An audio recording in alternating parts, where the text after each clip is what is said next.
আমার সেই গল্পটা এখনো শেষ হয়নি।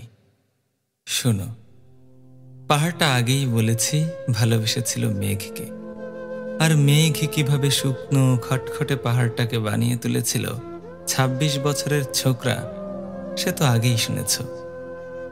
সেদিন ছিল পাহাড়টার জন্মদিন।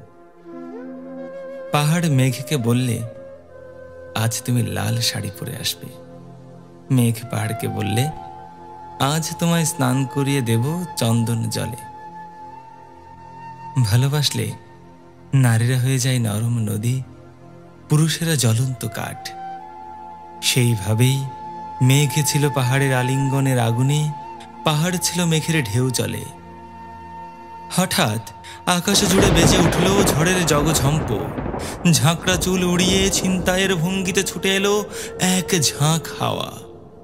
মেঘের আঁচলে টান মেরে বললে, ওঠ ছুরি, তোর বিয়ে।